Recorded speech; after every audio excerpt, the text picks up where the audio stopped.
Well, good afternoon from Silicon Valley. My name is Koshy George. I'm a chartered accountant from India as well as a licensed CPA here in the United States. I'm a US citizen and of Indian origin.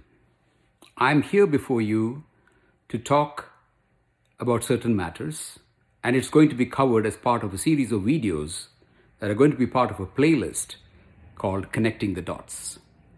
So without further ado, welcome to Connecting the Dots and the first of these videos.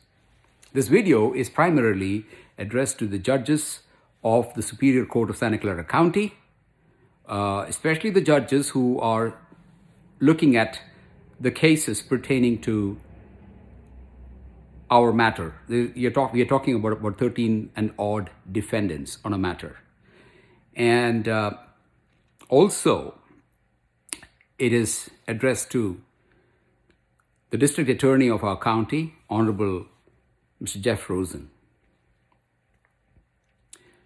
Without further ado, let me launch into what I want to talk about. This pertains entirely to the years 2019 and 2020, just a little before rigorous racial harassment, abuse, and torture started for my family and myself.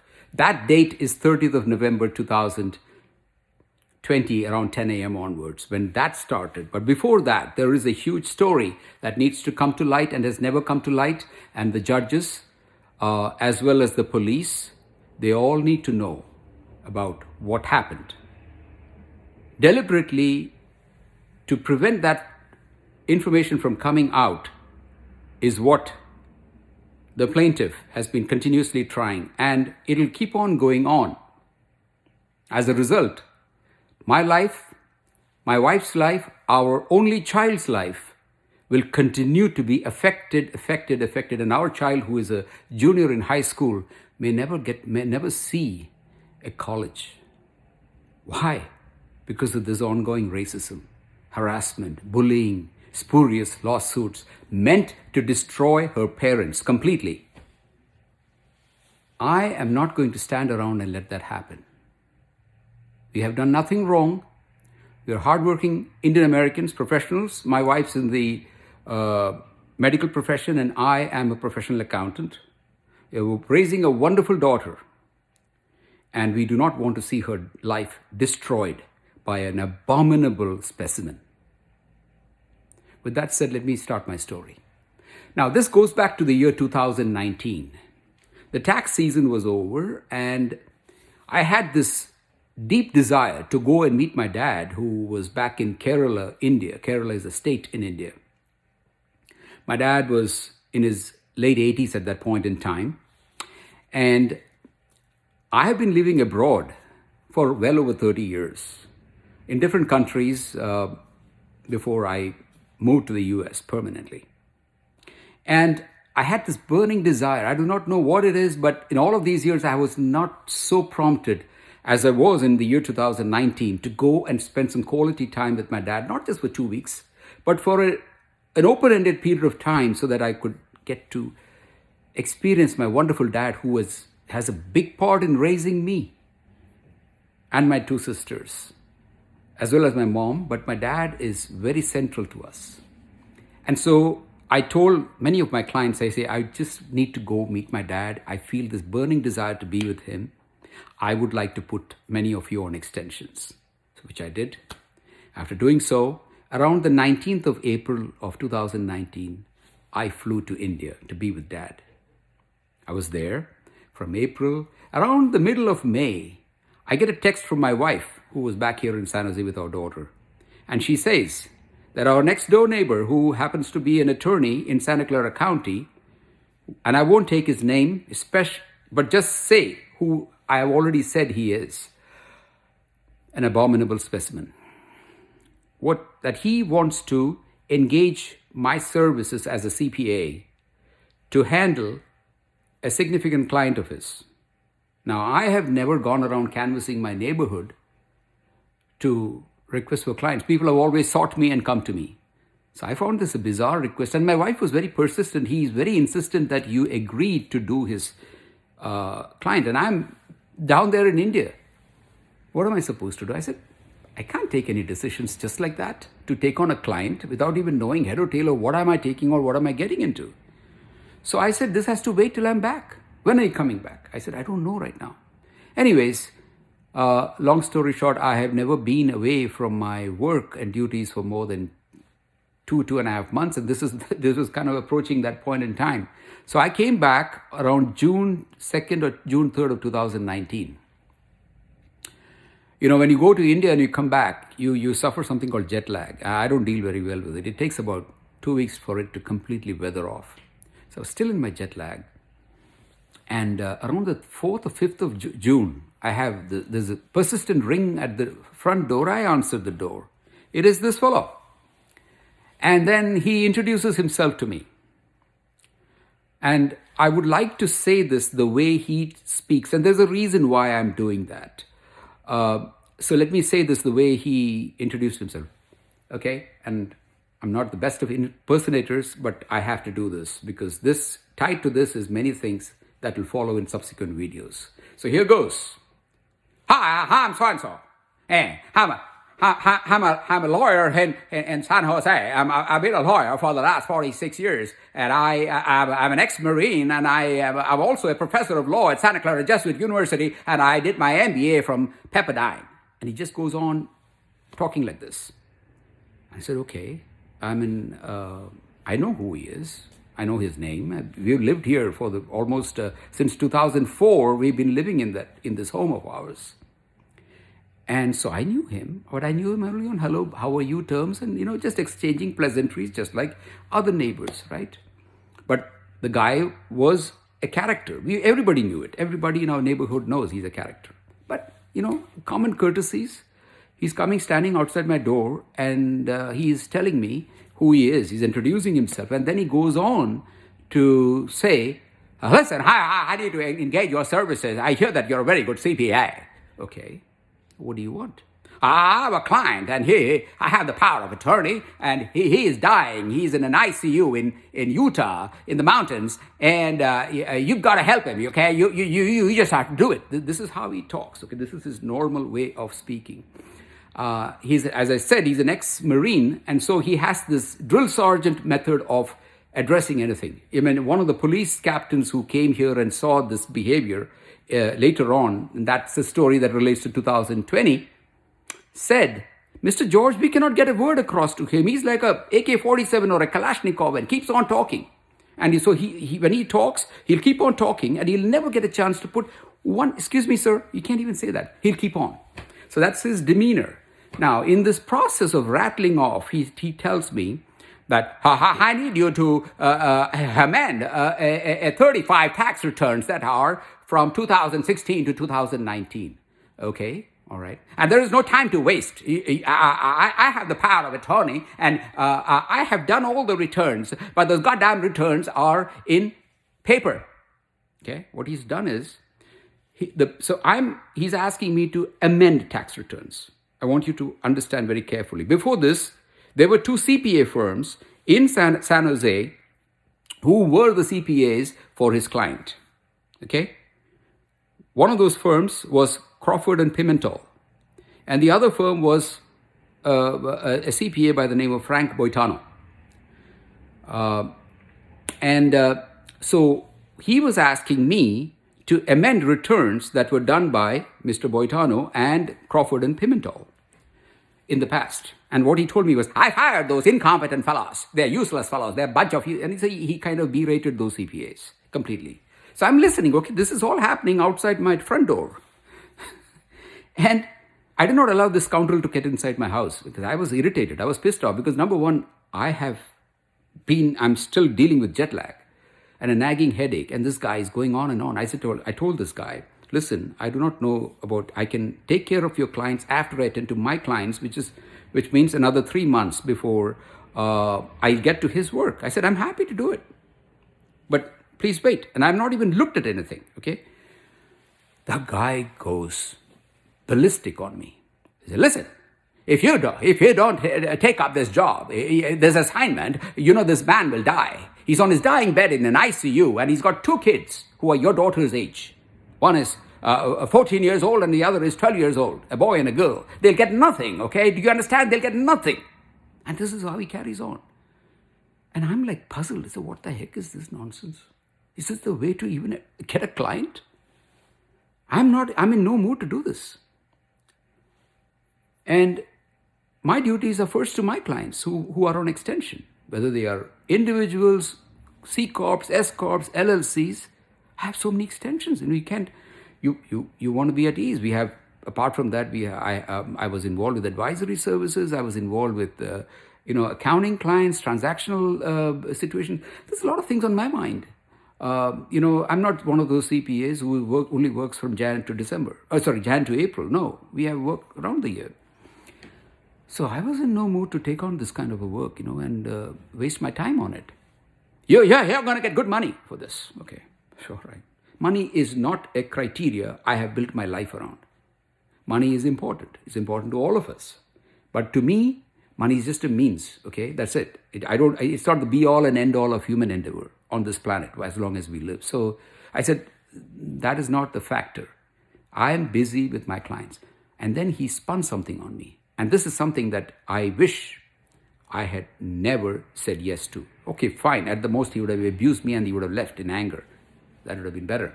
But he said this, listen, you are a devout Christian. And my client, that is this fellow's client, he's a devout Roman Catholic. And it is the duty of a devout Christian to help a Roman Catholic at a time of need. His children will not get anything. And then he left. I was puzzled.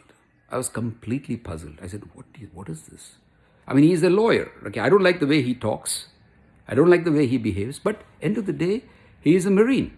He's been in Santa Clara County, as he said. He's a professor of law at Santa Clara Jesuit University. He said that he is practicing law for 40 plus years, has an MBA from Pepperdine. People are of different dispositions. Maybe I said, this is the first time I'm interacting with this guy in this manner. And this is what he was doing. And then every other day, so that's it, that day ended. Every other day, I would get text messages, I would get emails, I would get phone calls. How about taking up my client? How about taking up my client? Listen, somebody's dying. You got to understand. You have some heart. Okay, I said, fine. What is it? So I said, I don't even know the situation. You are asking me to amend 35 tax returns, which basically covered an LLP, an LLC, an S corporation, a C corporation, and a personal tax return spread over 4 years, amend all of them, okay? And then manually file all of them. This is what he laid out to me initially. I said, how in the world? I mean, what do you expect? Then he goes on, I have prepared everything for you. All you have to do is put it on your goddamn tax software and give it to me. Because somebody is dying and needs these returns done as soon as possible so that his children inherit what he... Okay, you have the power of attorney and you take care of everything. What he wants basically is he wants a typing job and made it something nice. And then I decided, okay, fine. Let me take a look at this.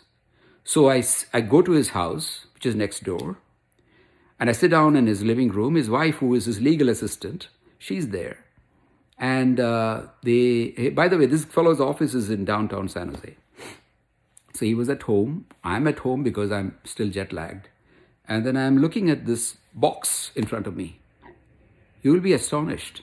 Every tax return is this thick. Manuscripts, okay, scribbles all over, yellow highlighter, all this kind of things. And it is nicely tied up, just like how lawyers function, into a kind of a nice document with pins and everything. And then there are,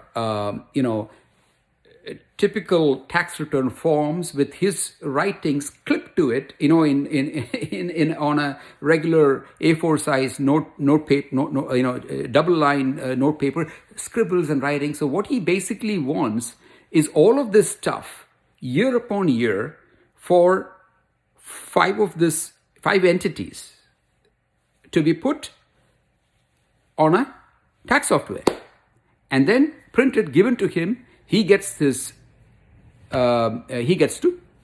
manually file them. He said, all that is taken care of. All that you have to do is, I said, okay, this, to my mind, like, then it's a no-brainer. It's a typing job.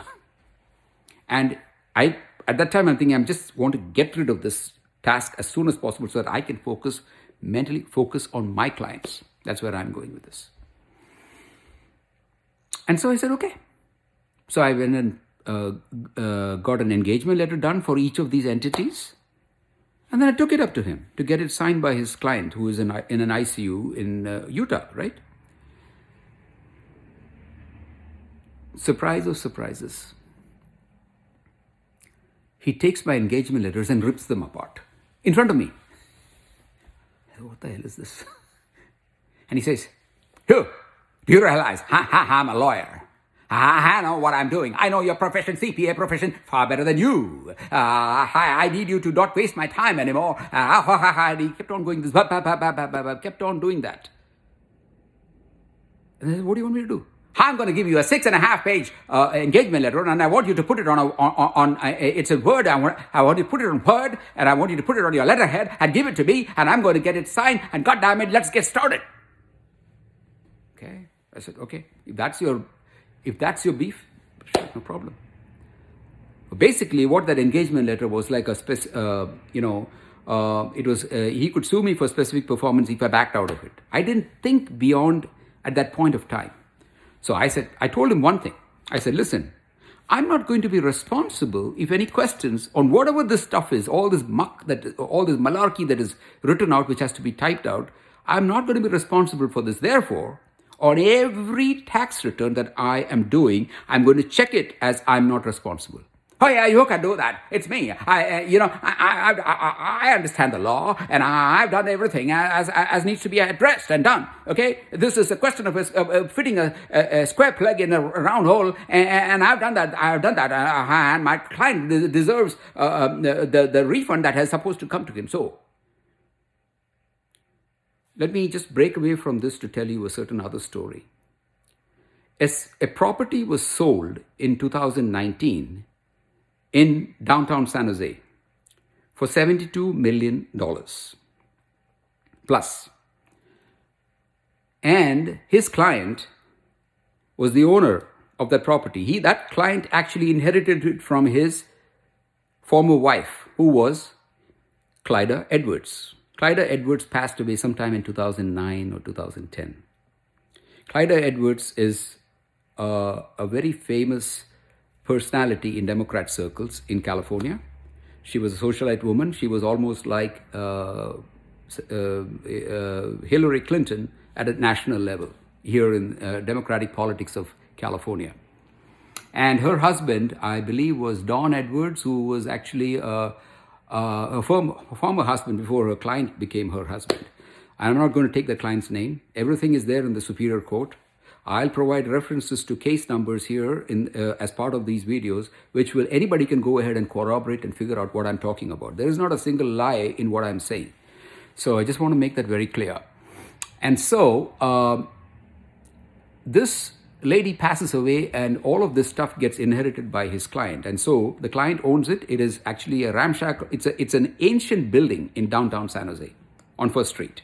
And that building was sold to Gary Dillabaugh, who is actually a major builder in Santa Clara County.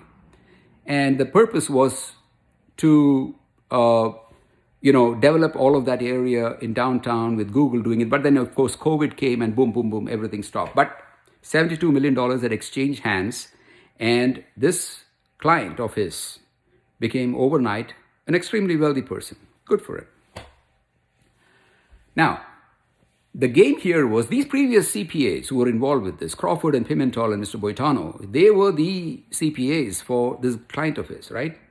Mr. Hartman, this guy, this Abominable Specimen, what he did was, he got rid of those CPAs. He had some connection. I do not know what the connection was before I got onto this engagement. But he had some connection with this particular client of his before. He got a power of attorney, and his intention was to get these CPAs to prepare tax returns the way he wanted, so that he continues to get his substantial amount of retainership, over $200,000 on a yearly basis from this guy to carry out his plot to get millions of dollars of refunds. I'm not kidding. 3.5 million and over. And that's the reason why he wanted this LLP, this LLC, this S Corp, and the C Corp. These are all dummy companies. They are all shell companies. There's nothing fantastic happening in them. But this transaction, sale transaction that went through, and $72 million were generated, and the returns were filed. Returns were actually filed, which required X amount of taxes to be paid, and that is exactly what these previous CPAs had computed and done. But Hartman, this guy, he gets into the mix and gets these two CPAs, the previous CPAs, fired. And he was scouting around for a CPA, and I became that guinea pig. You see, all of this happened in 2019. What did he do? He basically was playing with the cost basis on this building's property. Now, this building is an old building. You got to understand, a lot of this, the historical there is no indexed costing kind of thing when you sell real estate here in the United States. Okay, you don't do that. You do that for depreciating currencies. For example, it happens in India. When property is sold, the historical cost is bought up by an indexing factor to come to present day prices. That's not the way it works in the United States. So you go with the historical cost. As per the historical cost, when the property was sold for $72 million, obviously there's going to be a huge capital gain, right? This guy's ploy was to play around with the cost, the historical cost of this, and come up with a huge story. That was the reason for all of this 2016 onwards amendments to happen. Okay? When I read this initial story, I said, what kind of malarkey is this? But anyway, I was not responsible. My situation was like a gun to my head.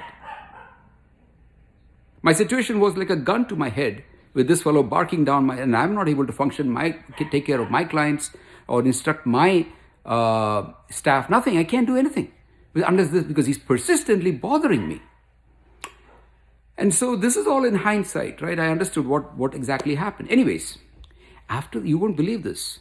He had a meticulous order in which these returns had to be filed with the IRS, and he dictated everything. These are all backed by instructions that are on paper from him on how the returns needed to be filed. And we followed that. 16 was nothing. It was just a story. 17 was a story. 18 was... what I mean is, there is no refunds or taxes due as a result of these amendments in all of these years. This was to build a story and build a base. The year of sale was 2019, and all of those taxes that were paid in 2019 via returns prepared by the previous CPAs, he was on an amendment spree to generate more than 3.5 million.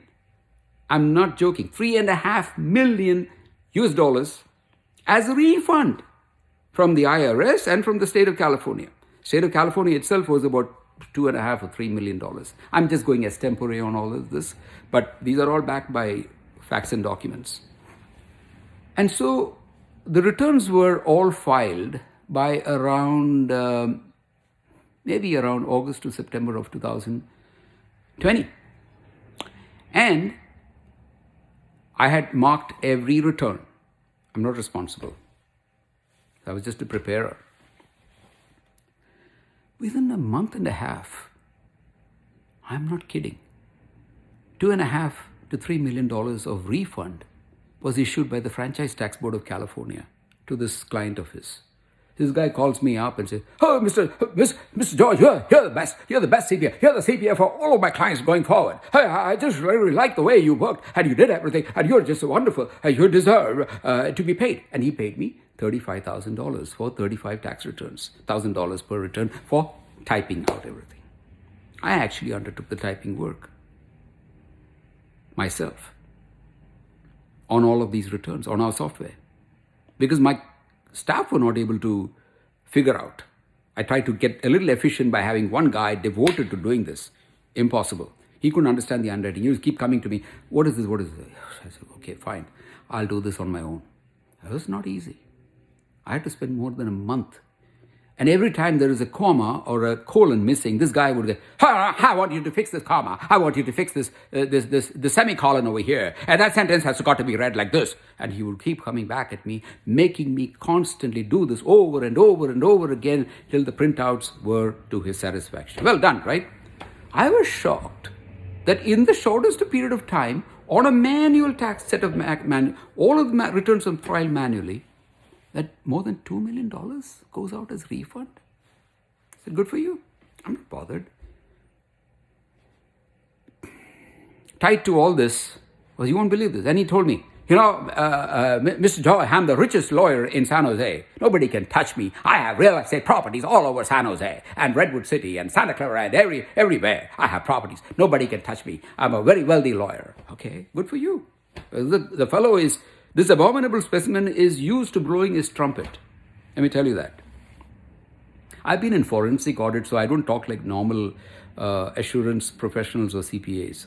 I've worked around the globe and I have a series of experiences in life. So allow me to continue to say this is an abominable specimen.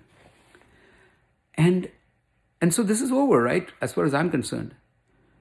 And then I get a call from this fellow sometime in just after this refund was all issued by the Franchise Tax Board. I get a call and this guy says, I would like you to meet my client. He's very happy and he's back here in San Jose. I said, okay, fine. So I land up at his office. This very building that was sold, the $72 million, the sale that happened, that building happens to be the building in which he has his office, this lawyer. Okay? And, as I mentioned, everything was on a standstill because Google got out of this whole project of beautification of downtown San Jose completely. And so everything was on hold. The building is still the way it is. He continues to work out of that building, et cetera, et cetera. So I'm standing there, and he has a lot of these Chinese artifacts in his office, and he's displaying. I got this from Vietnam. I did this. He keeps on, and I watched everything. It was nice. I like ancient stuff. And artifacts and those kind of things. And this guy has a huge collection. And his office, you can't even walk through his office. Everywhere you find these, some wooden panel of some place or some gold, this thing or that thing. It's hanging all over the place in his office. And so I'm standing there, and there was this pudgy looking small guy, stout. So he's a senior person, standing beside me, and he looked like an East European. And I said, he's standing there. So this conversation is going on for half an hour. We are sitting and standing and talking of multiple things and all around the world and this and that topic and this topic. And he said, come, don't you want to meet my client? I said, okay, where is he? So because I'm expecting the image that has been provided to me is somebody who was in an ICU and in a serious condition. Not long has passed. You would expect such a person who was in his late 70s at that point of time, would be a very sickly person, right? That's what I'm expecting. Well, that is not. Well, this guy, this East European fellow standing beside me, was this client. And I said, where is he? I'm waiting for him. I'm waiting for a wheelchair to come up with somebody having things going through his nose and all that kind of thing. Somebody who's very sickly. And I want to be respectful towards that guy. But this guy was always standing beside me. My jaw, he's a healthy guy. He's an older gentleman, but he's a healthy guy. My jaw dropped. Absolutely dropped. I said, what the heck what am I doing? What kind of returns did I file? From that moment, I had serious doubts. I walked out of that office very circumspect and very worried because as an auditor, he had the power of attorney. This abominable specimen had the power of attorney. He was the one getting a $200,000 plus retainership annually till he dies. And all of that stuff was intact, and I didn't have to worry. I got paid $35,000 for 35 tax returns. I was okay. All I did was typing. I did not use my brains. Of course, there were some 1099s that had to be just entered. That's all. But majority of the stuff was the story that he had cooked up, playing around with the fixed asset schedule of this property. Okay. There's this property which is in an LLP, in an LLC, and then flowing down. And it's a whole structure that was put in place by some lawyers long ago. I don't care. Maybe it was done by Crawford and Pimentel, the CPAs at that point of time. Whatever it may be, it is a very lucrative situation for this abominable specimen. That's why he was blowing his trumpet like crazy. So, and why he wanted this stuff done, right? And, I said, what the heck? Okay. So, all this is over. And 2019 goes by. By the way, there is a situation here. This guy, meantime, was becoming a nuisance for many of the young kids. Like, for example, my daughter has a lot of friends. They would come over. He would sit there and watch them playing. And they were feeling uncomfortable. And all this used to happen on the west side of our property where the basketball court is. And so my daughter kept telling me time and time again, Dad, this guy is always looking at us through binoculars. This guy is always sitting and watching us play. And these are young girls, and he would put his chair outside on the easement and keep talking to these, try to engage with them. He would come once in a while and give my daughter some toys and gifts, and she was not comfortable. I did not want to get into a fight situation with this guy because he's a cantankerous person. You can't have an easy conversation with him. I was just relieved that this stupid project was out of the way. And so I quietly decided to, on the east side of my property, to extend the earlier wooden fence out so that I could build a basketball court. My daughter was a sports kid back then. She was into running, into surfing, swimming, water polo. I'm not.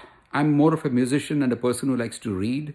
But my daughter, I thought, was lucky. It's good. A family of accountants and business people and lawyers. That's military personnel, bureaucrats. That's my family. My mom's side of the family, my dad's side of the family.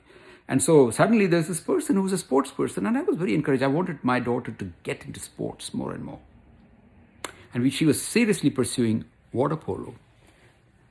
And she made it to junior, levels in the school hierarchy. I'm not getting the right word. Junior varsity, I think that's what it's called. So I built a fence on the east side of the place. Just quietly manage. You got to live here. In order to do that, I had to cut down 2 palm trees that were growing on the east side, which would have been a problem, if I was going to make a basketball court there. So we chopped those trees, and that was on the 30th of November, 2020. We had to chop down 2 palm trees. We did that.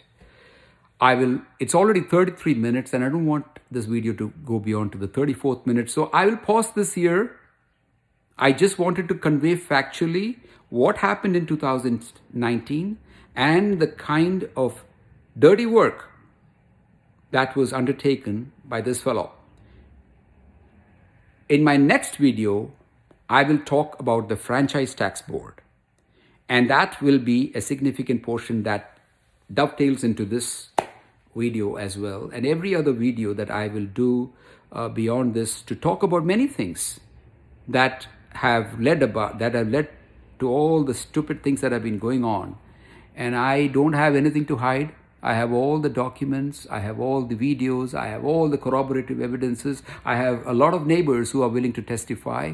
And I do not know where Mr. Boitano is. I tried to make a phone call to him. He is willing to come forward. And by the way, I met Mr. Boitano after all this mischief had happened. And he told me certain things which are very different from how this fellow, this abominable specimen, mentioned to me about Crawford and Pimentel and Mr. Boitano. So, there's a lot of stuff that I need to tell. You may see my hair all unkempt. I've decided to keep it this way. My wife says, go get your hair cut. I'm not going to get it cut. I'm going to keep growing this till this issue is put to rest in the Superior Court of Santa Clara County both at the criminal level as well as the civil level. And hopefully we get back some of our monies which I can use towards my daughter's education in college. I come from a family which has a fantastic reputation back in India. I am here in the United States. My wife is here. We are not, just because we are brown, we can't be framed as bad people, as what he's been doing. You will be astonished at the kind of spurious nonsense that is filed against us and anybody else who stands with us. That's how these 13 or 14 defendants have happened. Anybody who stands with us, any companies I'm associated with, any organizations I'm associated with, he goes and finds out on the internet and then starts attacking them and attaching me and them to the lawsuit just to make things difficult for us. Meantime, hold off till the next video. I'm an amateur. I haven't used any professional help to do these videos, but I need to get a story out. Nobody will do the story because as a person of Asian origin, I find that nobody, even though I'm an American, my wife is an American, our child was born in Santa Clara County. We are like pariahs in this whole system. Nobody cares for us. But we want to make sure, even though we are being framed and we are going through hell, and we may continue to go through this wretched hell, I don't want anybody else to suffer. That's the reason I'm doing these videos. Nobody else, because this is an extremely dangerous man. Okay? Extremely dangerous fellow who will continue to behave like this. He has not been caught. You'll be surprised at how many things I have found out about this guy over the decades he has been in operation. He's a dangerous fellow. Thank you for watching this video. This is the last in the series that I'm doing, and it's called Connecting the Dots.